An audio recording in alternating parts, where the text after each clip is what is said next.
My husband asked for a non-monogamous marriage after therapy, and I found out his coach had a past with him that changed everything. My life basically split in half on a random Tuesday night over cheap fajitas and watered-down soda, which is kind of funny if you think about the fact that I spent years imagining it would explode in some dramatic way, like a movie.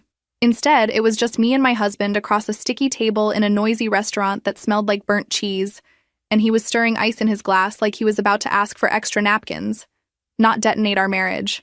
I remember exactly what I was wearing that night, this blue blouse that always made me feel like I looked more put together than I really was.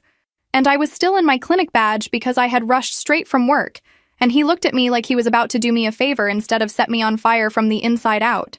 He took this deep breath and smiled, that fake, calm smile he had been practicing ever since he started his sessions with his life coach. And he said, really gently, that he had been doing a lot of inner work, and he finally understood that he needed a relationship that was more expansive and aligned with his true self. And that was when I realized he was not just going to say he wanted a divorce. He was about to ask for something worse. Before I tell you exactly what he asked for, I probably need to back up a little because none of this started with the fajitas. I work as an administrative coordinator at a medical clinic, which sounds fancier than it is. It is a lot of scheduling, insurance verification, calming down angry patients who think the world is ending because their appointment was moved by 30 minutes, and trying not to scream when someone shows up without their paperwork for the third time. I am pretty good at it. Not because it is my dream job or anything, but because I am organized, and I know how to make people feel heard, even when I secretly want to roll my eyes. My husband used to say that was one of the things he loved about me, how I could walk into chaos and somehow make everyone feel calmer, and I used to believe him when he said that, which is embarrassing now, but also kind of sweet if I detach it from everything that came after. We had been married for almost 5 years when he decided to reinvent himself. At first, it was just little things.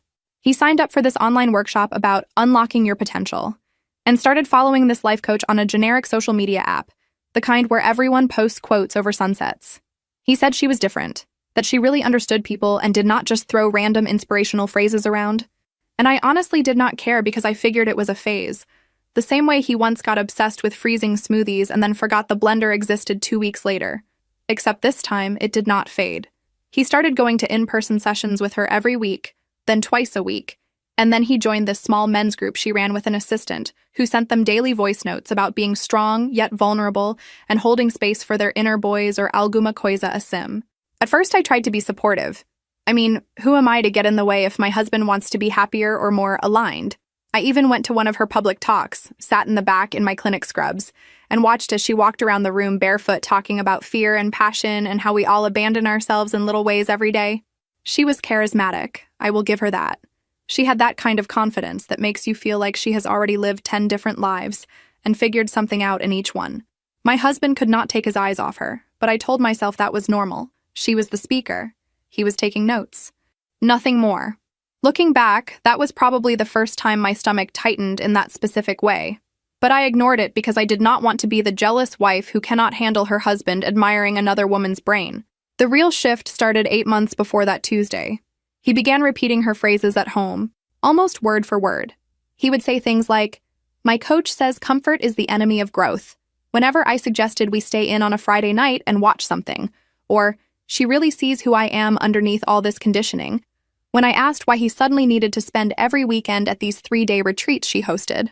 He talked about her like she was some kind of mirror to his soul, and at first I just rolled my eyes and sent memes about cults to my best friend, but then he started keeping his phone face down, and he smelled like a perfume I did not own, and he stopped touching me unless it was to squeeze my shoulder while walking past like we were colleagues sharing a break room. 3 months before the fajitas, I moved into the guest room. I told him it was because his snoring was bad, and I needed sleep, which was technically true. But the bigger truth was that lying next to him while he breathed out someone else's perfume made me feel like my skin did not fit. I had already said goodbye to our marriage in my head, more than once, but I did not have the courage yet to say it out loud. Part of me was waiting for him to come to his senses, to wake up from the personal development fever dream and remember that there was a person actually living with him, not just content for his next breakthrough. Another part of me was just tired. And when you are that kind of tired, you end up existing in this weird limbo where you are not really in or out, you are just holding your breath and calling it normal. So when he put his fork down that night and said he wanted to talk about the direction of our relationship, I already knew something was coming. I just did not expect the level of audacity. He leaned in like we were in some romantic drama and said he had been exploring new frameworks for love and connection, and he realized that he had outgrown traditional monogamy.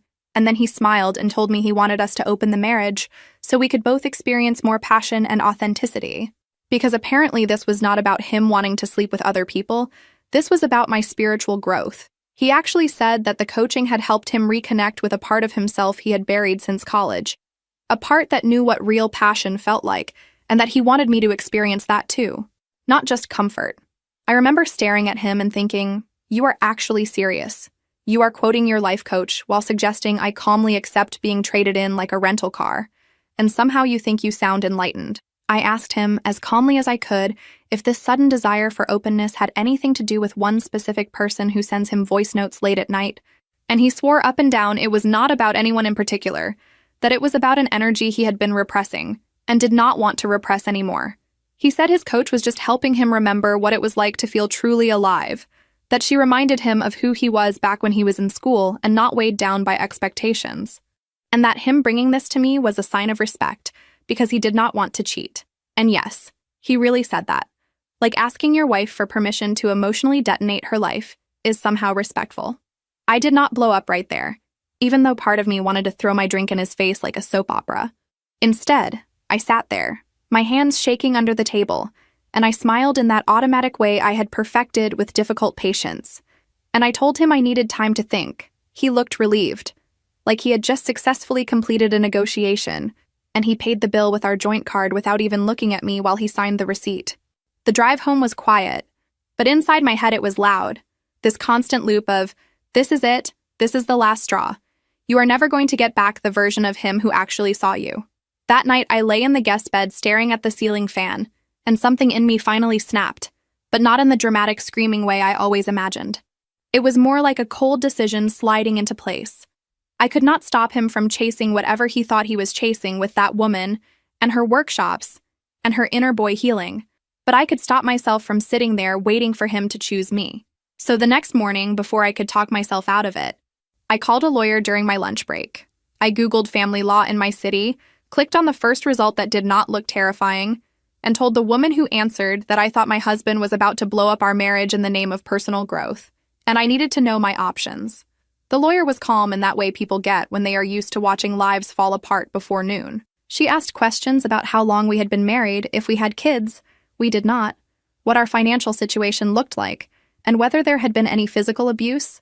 There had not, just the emotional neglect kind that does not leave bruises but still leaves marks. She explained how divorce worked in our state, the waiting periods, how the property division generally played out, and told me very clearly to open my own bank account and make sure I knew exactly how much money we had. She said, "You do not have to tell him about this call yet, but you do need to start protecting yourself." And hearing that from someone who did not know me made it feel less like betrayal and more like survival. So that is what I did. I went to a nearby credit union after work and opened a personal checking account, my hands still shaking as I signed the forms. I transferred half of our emergency savings into it that same day, enough that I would not be completely stranded if he suddenly decided to move out and leave me with the rent and the bills. I took screenshots of our joint accounts, printed statements for the last year, hunted down old tax returns, and slid everything into a plain folder that I tucked under a stack of boring clinic training manuals in my home office. It was the most practical act of self-respect I had taken in years, and I did it with my heart pounding because I still could not quite believe I was actually preparing to leave the man I had once thought I would grow old with. On the drive home that night, I kept waiting for some big cinematic feeling to hit me, like relief or empowerment or whatever those self-help podcasts are always talking about. Instead, I just felt tired. I sat in my car in the parking lot for a long time with the engine off and my hands on the steering wheel, listening to the ticking sounds it makes when it cools down. I thought about the version of us that existed when we first got married, the one where we were broke but still holding hands in grocery store lines and laughing about how we would tell this story someday when things got better. It hit me that there would never be a neat little bow on this.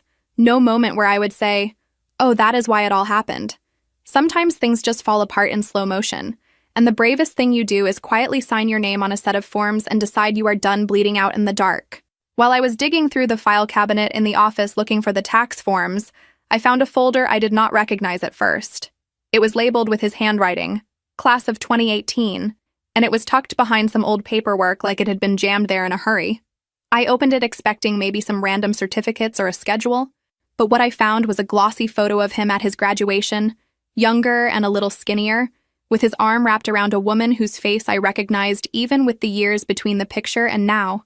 She was laughing, leaning into him like she belonged there, and on the back of the photo, in his handwriting, it said, "Graduation Day with A." The initial was the same as his coach's first name. I just stood there in the office with that picture in my hand and this weird buzzing in my ears. It is not like I had never considered that maybe they were more than coach and client, but seeing her like that, younger, wrapped around him on a day that was obviously important to him, made my stomach drop in a completely different way. This was not some random woman he had met at a workshop 9 months ago. This was someone he had history with, someone he had chosen to never mention in all the years we had been together. I slid the picture back into the folder, then took it out again, then finally slipped it into the side of my purse because some part of me already knew it was going to matter later, even if I did not yet know how. A week after I found the photo, I signed up for a Pilates class. A week after that, I went back to my lawyer and officially filed the divorce papers. I did not tell my husband. I just let him keep talking about openness and growth while I quietly built my exit. That probably sounds random in the middle of all this, but it was honestly the only thing that stopped me from spiraling completely. I had been feeling like my body belonged to someone else for a while. Like I was just this moving task list in Scrubs, and I needed something that was just mine. Something that made me feel like there was still a person inside all the panic. The class met 3 mornings a week before work, and the first time I went, I almost left halfway through because I felt ridiculous trying to balance on a mat while a peppy instructor told us to connect with our cores. But then I caught a glimpse of myself in the mirror, hair messy, cheeks flushed, and I thought, there you are. I have not seen you in a while. Meanwhile, my husband's absences ramped up. He started coming home late 4 nights a week, always with some version of, "We ran over in group," or "Brad wanted to debrief," or "My coach needed to process something from her own past and asked if I could stay." I would hear the garage door creak open close to midnight and lie there in the guest room counting his footsteps, wondering if he was going to stop at my door or just go straight to the bedroom we used to share. Most nights, he did not stop. When he did, it was like he was visiting a neighbor, leaning in the doorway to ask if I was okay, saying he hoped I was really thinking about the open relationship thing because it could be really beautiful for us. I wanted to scream at him that he was confusing beautiful with convenient for you, but all I usually said was that I was still processing. Around that time, a coworker from the clinic invited me to a dinner at her place. She and her partner were hosting a small get-together with some friends, and she said I looked like I needed a night that did not involve listening to other people's medical complaints. I almost said no because I was tired and sad and did not feel like being anyone's entertainment. But then I remembered that my options were either sit alone in the guest room scrolling through photos of my own wedding until I cried myself to sleep, or eat normal food with normal people, so I forced myself to say yes. I told my husband I had plans that Friday and watched his face flicker for a second, like it had not occurred to him that I might have a life outside being the stable background character in his journey. At the dinner, I ended up across the table from a friend of their friend, a professor who taught at a local college. He was funny in this understated way, more awkward than charming, which honestly felt safer than the polished charisma I had been seeing every time I accidentally watched my husband's coach's videos. We talked about everything except my marriage at first. Work horror stories, weird students he had taught, how he once did a whole lecture with his shirt inside out and did not realize until the end. At some point, he asked how long I had been with my husband, and I said since right after his college graduation, and he frowned a little and said, "Really? I thought he said you two met a year later." On the surface, it was one of those totally normal grown-up evenings, with mismatched plates and a casserole that someone apologized for even though it tasted fine. Under the table, though, my leg would not stop bouncing. I kept catching myself comparing the way the professor listened when I talked to the way my husband had started glazing over halfway through any sentence that was not about his latest breakthrough. The professor asked follow-up questions, laughed at the right spots, and did this thing where he paused before answering, like he was actually considering his words instead of pulling some slogan off a podcast. I am not saying there were fireworks, or that fate sat down at the table with us, nothing like that. It just felt like the first time in a long time that I was sitting across from someone who was interested in me, not in how I could fit into their idea of themselves. It was such a small thing, but it hit me like someone had yanked a loose thread I did not even know was there. I laughed it off and said maybe I was remembering wrong, but that comment stuck in my head like a splinter. When I got home that night and sat in the driveway scrolling through my messages, I ended up on my husband's tablet because my phone was dead, and I wanted to distract myself instead of marching into the house and demanding answers. He had left his account logged in from earlier, and I know I should have logged out and minded my business, but after months of half answers and coached phrases, curiosity had turned into something more like self-defense. I did not go digging through everything, but the first message thread I saw was with his coach, of course. I tapped it and there it was. A string of warm, intimate messages that were absolutely not what you would expect between a professional and a client. There were emojis and late-night confessions and one voice note transcription that said, "It feels just like the old days, before we let everything get so complicated." She had sent him a picture of some campus building with the caption, "Remember this corner?" And he had replied, "How could I forget?" And then there it was. That same tight feeling in my chest. Only sharper this time because now I had the photo from his folder, and these messages overlaying each other like two transparencies on a light board. I sat there in the dark garage with the tablet glowing in my lap, and my heart racing, trying not to throw up. It was not just that he was emotionally cheating on me, although that would have been enough. It was the realization that our entire origin story, the way I had always told it to people, might have been edited by him to cut out an entire chapter he did not want me to know about. He had not just found a random coach who saw him, he had found his ex, or whatever she was, and asked her to guide him through his growth, while I washed the dishes and tried to remember the last time he had asked about my day. I wish I could tell you that I stormed inside and confronted him with all of that right then, but I did not. Instead, I closed the tablet, put it back exactly where I had found it, and went upstairs to the guest room. I lay awake most of the night, staring at the wall, replaying every cute little story he had ever told me about his college days, and trying to see where she might have been hiding between the lines. By the time the sun came up, I had decided two things. 1, I was done pretending I did not know what was going on. 2, if he wanted honesty and transparency so badly, he was going to get it, just not in the direction he expected. A few days later, I met the professor from the dinner for coffee. Before you judge me, let me just say that I was not planning some revenge affair. I could barely keep up with my own emotions, let alone add someone else's to the mix. I just wanted to talk to someone who was not already part of my mess. Someone who had seen my husband from the outside and might help me make sense of this version of him I clearly did not know. I was honest with the professor about the basics. I told him my marriage was falling apart, that my husband had a life coach who seemed a little too involved, and that I had recently discovered they had history. I left out the tablet messages and the photo for the moment, not because I wanted to lie, but because saying all of it out loud felt like asking a stranger to hold my entire nervous system in their hands. He listened, really listened, in that way where he did not interrupt me except to ask clarifying questions, and when I finished, he said something that stuck with me. He said, "People in authority positions who blur boundaries like that, they always tell themselves they are doing it for your growth, but usually they are just using you to work through their own unresolved stuff." Then he admitted that he had gone through a divorce where a therapist had crossed lines with his ex, and he still had trouble trusting anyone who claimed to be a guide. That should have been my cue to keep my distance, because clearly we were both walking around with loaded emotional baggage, but instead it made me feel less alone. We started texting after that. Nothing flirty at first, just little check-ins and memes about work. He was cautious whenever I brought up my husband, and when I told him about the open relationship suggestion, he went quiet for a whole day before finally replying that he was worried about me jumping into anything with him while things were that unstable. I hated that he was right. I also kind of loved that he said it anyway, even though it would have been much easier to just play the comforting outsider and slide into the open slot my husband was creating. Around the same time, I made a mistake at work and told one of my coworkers that I suspected my husband and his coach had known each other in college.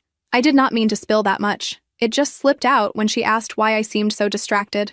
Her eyes lit up in that way people's eyes do when they smell a story. And she said, "Wait, what is her name?" I told her, and she said she could do some digging online if I wanted, because she used to work in marketing and had this whole background in searching people's old posts. Part of me knew this was possibly a terrible idea that would only bring more pain, but another part of me was tired of living in half shadows. So I nodded and said, "Sure, if you have time." By month 4 of all this, my body had changed enough from the Pilates and the stress that even my husband noticed. One night, he came home earlier than usual and found me in the kitchen in leggings and a tank top, hair thrown up, making pasta because I was too tired to cook anything elaborate. He looked me up and down in this way he had not in months and said, "Wow, you look different." I said, "Different how?" And he said, "I do not know, just stronger, I guess." The way he said it made something in me want to laugh and slap him at the same time, because here he was, the man who had basically pulled the plug on us and floated off in a cloud of freedom, suddenly noticing that I still existed. Then, in the most ironic move of all, he got jealous. He started asking more questions about where I was going when I left the house, who I was seeing, whether I had met anyone through my classes, like Pilates was some underground dating ring. This from the man who had just asked for a relationship where he could sleep with whoever he wanted, as long as he wrapped it in spiritual language. One night when I said I was grabbing coffee with a friend after work, he asked, "Is it a guy?" And when I did not answer right away, he said, "You know, if we are going to do this open thing, we should at least be honest about it." I just looked at him and said, "We are not doing anything. You are doing whatever you want. I am making plans." That was around the time I decided I was done playing defense. If he wanted transparency, I was going to give it to him in one very focused, brutal dose. I told him I wanted to have everyone together for dinner, him, me, his coach, and a friend of mine, so we could talk openly about what he wanted and what this new version of our relationship was supposed to look like. He immediately looked panicked, which told me everything I needed to know. He said his coach did not usually mix personal and professional spheres like that, which was hilarious coming from a man who was clearly mixing their bodies. But I kept my face neutral and said I thought, given how deeply she was involved in his inner life, it only made sense that we be in the same room at least once. He stalled. He tried to convince me it would be awkward and unnecessary. He said I was being dramatic, and I calmly kept repeating that I thought honesty was a value he cared about now. I even quoted one of his coach's lines back at him about radical transparency being the foundation of real intimacy. He did not appreciate that. After a few days of tense silence, he finally sighed and said fine, he would ask her. When he came back and said she had agreed, something in me settled. I texted the professor and asked if he would come, not as my boyfriend, because he was not, but as a witness of sorts. Someone who knew enough of the story to understand what was about to go down. He hesitated, a lot, said he did not want to be dragged into drama, but in the end he said yes. Because apparently, I have a talent for pulling decent people into disasters that are not technically theirs. On the day of the dinner, I cooked like I was prepping for a holiday, not because I wanted to impress anyone, but because the motions were familiar and gave my nervous energy something to do besides explode. I made roasted chicken, vegetables, salad, even dessert, all the things I used to make when my husband and I were actually happy and had friends over without secret agendas. The whole time, I kept touching the inside pocket of my cardigan where I had tucked the graduation photo. Just knowing it was there made me feel less crazy, like I was not walking into this armed only with vibes and suspicions. I kept stopping in the middle of chopping or stirring because my brain would flash through every possible version of how the night could go. In one version, she denied everything and made me look crazy. In another, she admitted it all and they walked out together, leaving me with a sink full of dishes and a life I did not recognize. There was also the tiny, ridiculous version where he broke down sobbing and begged for forgiveness. But even in my imagination, I could not make that one feel real. I checked the seating about 5 times, moving the chairs around like that would somehow change the emotional geometry of the situation. I even cleaned the guest bathroom, which no one ever used, because somehow the idea of her judging my hand soap felt like the last indignity I could control. The professor arrived first, holding a bottle of wine and looking like he wanted to teleport out of his own body. He was wearing a simple shirt and jeans, nothing fancy, which I appreciated because it made the whole thing feel less like some staged reality show. We made small talk in the kitchen until my husband came down the stairs in a shirt that was way too formal for the occasion, like he was going to a job interview instead of a confrontation. His hands were twitching, and he kept fussing with his collar, which told me this was not, in fact, the confident, enlightened man he pretended to be in his group chats. Then she arrived. The coach walked in like she owned the place, which, emotionally speaking, she kind of did at that point. She hugged my husband first, pressing her body against his in a way that would have been inappropriate even if she had truly just been his coach, and then turned to me with a bright, open smile. "You must be Kira," she said, like she had not been living rent-free in my marriage for the better part of a year. I shook her hand and said, "Thank you for coming," which was probably the most restrained sentence I have ever spoken in my life. She glanced around at the house, at the photos on the walls, the couch we picked out together, and then her eyes landed on our wedding picture. She laughed this little laugh and said to my husband, You looked almost as handsome there as you did at graduation. And I swear the air in the room shifted. She went on, talking about some old band he used to love, making a comment about how she was surprised he had not framed that poster from his dorm, and every sentence was another tiny proof that they had not met at a random workshop last year. They had lived entire seasons of their lives together before I even knew his name. We sat down to eat, and for the first few minutes, everyone pretended this was normal. The coach launched into one of her speeches about freedom and conscious relating, talking about how monogamy is a social construct and how some people are just meant to love more expansively. My husband nodded along like a bobblehead, occasionally adding his own comments about how he had been doing the work and confronting his fear. The professor stayed mostly quiet, sipping his drink and watching the dynamic like he was observing some rare species. I listened, smiled, refilled people's glasses, and waited. At some point, she started describing how their coaching relationship had evolved, how he had come to her feeling stuck and numb, how she had seen the spark in him that reminded her of the guy she knew years ago. She caught herself at that last part, but it was already out there. I put my fork down, reached into my cardigan, and pulled out the photo. I set it in the middle of the table, face up, and watched the color drain from both their faces at the same time. "Do you want to try that part again?" I asked, my voice weirdly calm. "Or should we just admit we have all been telling different versions of the same story?" For a second, nobody moved. Then my husband reached for the photo like he could magically erase it, but I put my hand over his and said, "Leave it." I looked at the coach and said, "You and I have never had a real conversation, so let me ask you something directly.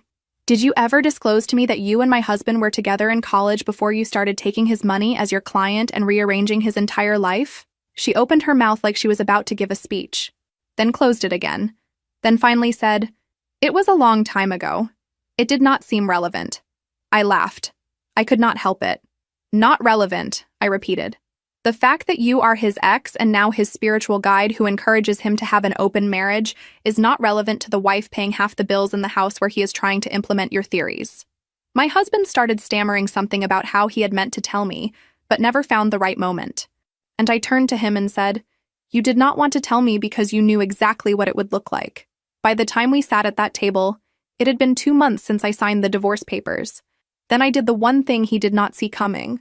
I told them both that I had already filed for divorce 2 months ago. I told him I had moved money, talked to a lawyer, started building a life that did not involve waiting for him to decide whether I was worth full loyalty or just partial commitment while he chased a reunion with his past. The coach looked furious, not because she cared about me, obviously, but because the story she had built for herself, the one where she was the liberator and not the wrecking ball, was crumbling. My husband looked like someone had knocked the breath out of him. He asked, "Why did you not tell me?" And I said, "You do not get to act surprised that I kept something from you when you have been rewriting our entire history without asking my input." The professor stood up then and said he was going to go, that this seemed like something we needed to handle as a family.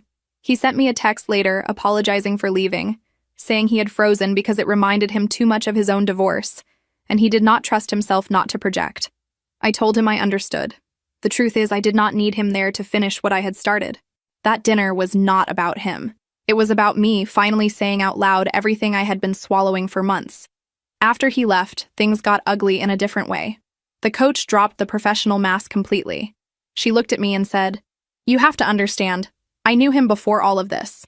Before the job and the house and this version of him. He was mine first." That word, mine, hit me like a slap. She said that he had always struggled with living up to his family's expectations, that he had broken things off with her back then because his parents did not approve of her, and that he had admitted in sessions that marrying me had been his way of choosing the path they wanted for him, not necessarily the one his heart wanted. I do not know if you have ever had the experience of realizing that the story you thought you were living was not the one the other person was in. It feels like the floor giving out from under you. I asked my husband if that was true, if he had ever told his therapist, his coach, his ex, whatever she was, that I had been the compromise. He did not deny it. He just said quietly that he had loved me in his own way, that I had been good to him, and that he had hoped the rest would catch up. I told him I was not a retirement plan, and if he had wanted to marry his unfinished feelings, he should have done that instead of dragging me into his attempt at being the good son. The coach admitted that the workshop where they had reconnected was not an accident either. She had found out where he worked, arranged to be hired by a friend's company to run a team-building session there, and made sure he would be in her group. She said it like it was some grand romantic gesture, not a calculated move to re-enter his life under the guise of professional growth. She tried to argue that he had agreed voluntarily to the coaching, to the group, to everything that followed. And she was right. He had. Nobody forced him to answer her messages at midnight, or to send her money for private sessions on top of what he already paid through the company. The more they talked, the clearer it became that I was not the villain in their story. I was the obstacle. I was the thing he had to step around to feel like he was reclaiming some old version of himself. And she was the one encouraging him to do it, telling herself it was about authenticity and not just what she wanted. At one point, I asked her, "If you two are such soulmates, why did you not just tell him to leave me and be with you? Why did you need me to be the one to stretch so you could both feel morally superior about it?" She did not have a good answer for that. She said something about not wanting to be the reason for a breakup, which was hilarious considering she was absolutely the reason. She just did not want the label. Eventually, my husband told her to leave. Not because he was defending me, I noticed that. It was because he was losing control of the narrative. He had wanted to ease me into this, to get me to agree to an open marriage so he could have both of us without feeling like the bad guy. Now that I had pulled the curtain back, his big experiment in conscious love looked exactly like what it was. A man trying to avoid making a choice. After she left, slamming the door behind her, he sat at the table with his head in his hands. I cleaned up the plates because that is what I do when I do not know what else to do. Eventually, he looked up and asked, "Is there anything I can say to change your mind?" I said, "About the divorce?" "No." "About how you treat women like extras while you chase your nostalgic fantasy?" Also, no. He said he had never meant to hurt me like this, which is the kind of sentence people say when they have not thought about anyone's pain but their own until the consequences show up. A couple of days later, my coworker texted me and asked if I could meet her after work. I thanked her, genuinely, for caring enough to dig when I had been too scared to look myself. She said she had found something and did not want to send it in a message. We sat in her car outside the clinic, and she showed me screenshots of old posts from his account on another social media platform, the kind he barely uses anymore. Years ago, around the time he would have been graduating, he had posted about this woman, calling her the love of his life, talking about how sometimes love is not enough when everyone expects you to follow a certain path. The last post before our relationship started was him saying that he was choosing stability, that sometimes you have to let go of a wild love for something more solid. Reading those words felt like someone holding my face up to a mirror I had been avoiding for years. It was not just that I had not been his first choice. It was that he had basically written an entire essay about choosing the sensible option over the person he actually wanted, and I had never read the fine print. I cried in my car for a long time after that. Not the dramatic sobbing you see in movies, but the quiet, exhausted kind where your chest hurts and your eyes burn and you feel stupid for being surprised. It was like all the little doubts I had pushed aside over the years had finally lined up and formed a sentence I could not unsee. When I told my lawyer about the financial stuff, she looked even more serious than usual. There were transfers from our joint accounts to his coach's business for consultations that did not add up with the sessions he had told me about, plus a few big charges at restaurants on nights when he claimed he had been at late group meetings. She explained what could and could not be considered marital waste in our state, and we started the paperwork to make sure he could not just drain everything before the divorce was final. It was not some big courtroom drama, no screaming matches in front of a judge, just forms and dates and this steady march toward the official end of something that had already emotionally ended months before. At home, things were weirdly quiet. He stopped pushing the open marriage idea, maybe because the illusion had already blown up, or maybe because his coach had gone radio silent. I found a receipt in his jacket one day for an expensive dinner, dated 2 nights after the confrontation. When I asked where he had been that night, he said he had gone to meet some guys from the group. I said, "Did the guys from the group start wearing perfume and ordering dessert to share?" And he did not answer. We slept in separate rooms, tiptoeing around each other like roommates who had had a massive fight and were waiting for the lease to end. I kept seeing the professor, but less often. When I told him about the dinner, about the photo, about the posts, he looked genuinely horrified on my behalf, and then he admitted that it scared him how obsessed I sounded when I talked about it. Not obsessed like I wanted my husband back, but obsessed with making sense of every single detail. He said he understood why, that he had done the same thing when his ex left him for their therapist, but he did not want to be the next thing I hung all my hopes on. It stung to hear that, mostly because it was fair. We agreed to slow down, to not slap a label on whatever was happening between us. It was not exactly romance, not exactly friendship, More like two people holding each other's hands while walking past the same car crash from different angles. One night, a few weeks before the final court date, I found my husband in the kitchen looking like he had not slept in days. He was hunched over the counter, staring at an empty mug. I almost walked away, but something made me stop. He said my name without turning around, and when I asked what he wanted, he said, "I need to tell you something, and I know it does not fix anything, but I do not want you to leave without hearing the full truth from me at least once." I leaned against the doorframe and told him to go ahead, because at that point, what else was there to lose? He told me everything I already knew, and then some. He admitted that he had never really gotten over his college girlfriend, that he had broken up with her after his parents made it clear she was not their idea of a good match. He said marrying me had felt like the right thing at the time, that he had genuinely thought love could grow on top of safety, and that in some ways it did. He said he had loved our life, our routines, the way I always remembered the small things he needed, but that there had always been a part of him that wondered, what if? When he saw his ex again at that workshop, he felt like he had been handed a second chance, and instead of being an adult and ending things cleanly, he tried to build a bridge between the life he had and the one he thought he missed. He admitted that the open relationship idea had been mostly her suggestion, that she had convinced him it was the evolved solution, the way to honor all his feelings without blowing up his world. He said he had known, even as he pitched it to me over greasy food, that it was selfish, but he went through with it because the alternative was losing one of us, and he did not know how to do that. Hearing him lay it out like that did not make me feel better. If anything, it made the insult more precise.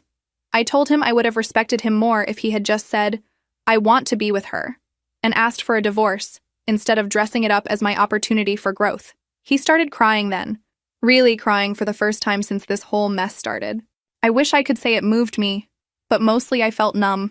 I told him I accepted his honesty, but that it did not change the fact that he had spent years treating me like something guaranteed, while still aching for someone else.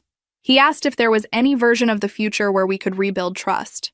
I said I did not know about the future, but in the present, the answer was no. A few nights later, he moved out. He took his clothes, his toiletries, some books, and left the big furniture and the kitchen stuff, which somehow made me even angrier, like he was leaving me with the props from our old life as a consolation prize. One of the guys from the group called me once, weirdly, to say that my husband had shown up at one of their meetings in bad shape, that the coach had cut him off, canceled the men's group, deleted her public accounts, the works. Apparently, she had decided he was too messy, too torn, not evolved enough for her image. I listened, thanked him for letting me know, and hung up. There was some bitter part of me that felt a tiny flicker of satisfaction, knowing that the grand love story she had been writing in her head had not exactly worked out either. But mostly, I just felt tired. By the time the divorce hearing rolled around, I was more emotionally drained than nervous. It was a simple thing, really. We signed papers, the judge asked a few basic questions, the lawyers spoke in their soft courtroom voices, and that was it. Our marriage was officially over. He did not contest the division of property. He did not argue about the money I had moved, probably because he knew he had already spent more than that on his midlife spiritual crisis. Afterward, in the hallway, he tried to say he was sorry again, and I stopped him. I said, "You are sorry because it hurts, not because you finally understand what you did. Maybe one day you will, but I do not have to be around for that." I sold the house, or our portion of it, and found a small place in a quieter town about 2 hours away. My coworker from the clinic helped me pack, filling boxes while I answered calls and tried not to cry every time I pulled another wedding photo out of a drawer. It was not some magical fresh start, just a different grocery store, different streets, a different clinic that needed someone to manage appointments and calm down people who think the world is ending because the doctor is running behind. I took the job because it paid okay and let me work partially from home, and because routine felt like the only thing holding me together. The first few months there were a blur of unpacking, working, sleeping, and occasionally staring at the wall thinking about how it was possible to feel both relieved and hollow at the same time. I started learning the new town in small, practical ways. Which gas station had the cheaper coffee? Which route to the clinic had the least awful morning traffic? Which neighbor always left their trash can in the middle of the sidewalk? On weekends, when the professor was not there, I would walk around with my headphones in and stare at the houses, making up stories about the people who lived in them. Maybe that couple on the corner had gone through something like this years ago and just never talked about it. Maybe the woman 2 doors down had also once packed up her life into mismatched boxes because she finally realized she was the only one fighting to keep it together. It sounds dramatic when I say it out loud, but when you are rebuilding from the ground up, your brain will grab any tiny piece of proof that other people have survived worse and kept going. The professor visited a few weekends. Somewhere between the second and third visit, we stopped pretending we were just having coffee and talking. It was not some grand romantic moment. We were both too exhausted and bruised for that. It was more like two people reaching for each other in the dark because being alone felt worse than risking more pain. We tried to see if whatever was between us could be something more in a life that was not constantly on fire. Sometimes it felt easy, like we were just two people who liked each other and enjoyed talking. Other times, the shadows of our past sat down at the table with us and would not shut up. He would flinch when I raised my voice even slightly. I would spiral when he needed space and did not answer a text right away. We fought about stupid things and then over-apologized because neither of us wanted to be the one who triggered the other's trauma. It was messy, and honestly, that made it feel more real than the curated perfection my ex's coach had always preached. Then, I found out I was pregnant. I had missed a period before, from stress, so at first I did not think much of it. But when my chest hurt and I felt nauseous every morning for a week, I bought a test at a drugstore and took it in my tiny bathroom, fully expecting it to be negative so I could go back to Googling weekend trips to the beach I would probably never actually take. When the little line appeared, I sat on the edge of the tub with the stick in my hand and said out loud, "You have got to be kidding me." I called him while I was still sitting on the bathroom floor.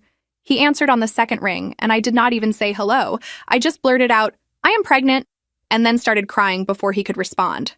He drove the 2 hours to my place that night and showed up at my door with groceries and this terrified look on his face, like he had just been told he was about to go to war. I am not proud of that first reaction, but I promised I would be honest. The professor took the news better than I did, at least on the surface. He said we would figure it out, that we did not have to rush into any decisions about us, that the baby did not have to mean we were suddenly a perfect little family, but we needed to be responsible. I appreciated his honesty, even when it made me angry. Part of me wanted him to say, "I love you. We have got this. It is all going to be fine," even if it was a lie. Another part of me had learned the hard way what happens when you build your life on someone else's fantasies instead of the reality they are actually capable of. Pregnancy is weird even when you are in a stable relationship. In my situation, it felt like my body was carrying both a new beginning and the echo of every bad decision I had made. Some days, I would put my hand on my growing stomach and feel this rush of protectiveness, like, whatever happens, you are my person now. Other days, I would stare at my reflection and think about all the ways I could mess this child up if I did not heal at least some of my own damage. I started seeing a therapist, a real one this time, with actual credentials and clear boundaries. She did not give me inspirational quotes. She gave me questions I did not want to answer, and homework I did not want to do. And slowly, painfully, it helped. I had heard through mutual contacts that he had moved back to his hometown, closer to his parents. People said he was in real therapy now, the kind with an actual licensed professional instead of an ex-girlfriend with a certificate from a weekend seminar. Someone mentioned he had quit his old job and was working for his father's business, which felt like the ultimate irony to me, running back to the safe path his parents had wanted after blowing up his life trying to escape it. My ex texted me when he found out about the baby. I had not told him directly. Word got back to him the way it always does in families like his, through relatives and friends and whatever informal news network they have going. He wrote, "I heard you are having a baby. I am happy for you. You will be an amazing mother." Then, after a pause, another message. "I am sorry I was not the partner you deserved." It would be nice to say I did not cry reading that, but I did.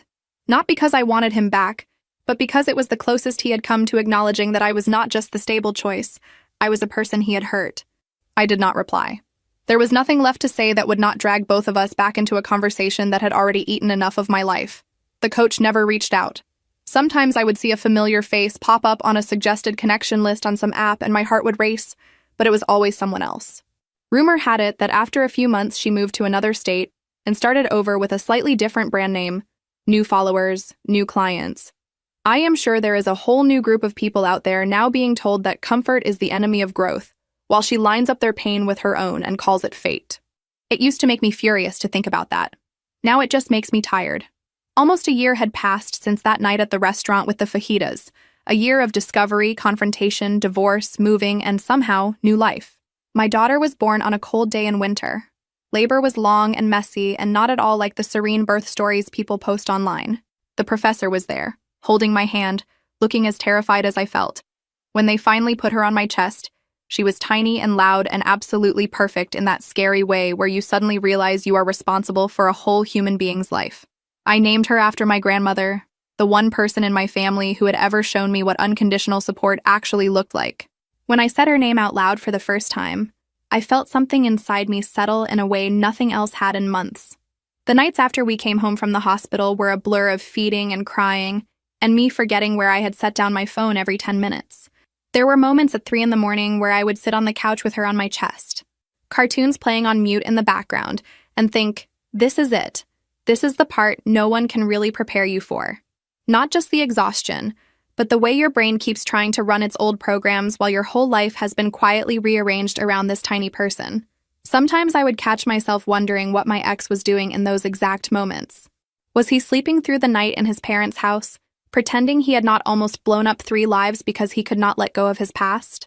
Was the coach somewhere in another state telling a room full of people that they needed to trust their desires, while conveniently skipping the part where those desires might land on someone else's marriage? It was petty, I know, but those thoughts showed up between diaper changes and bottle washes, whether I invited them or not. Being a mother did not magically heal all my wounds.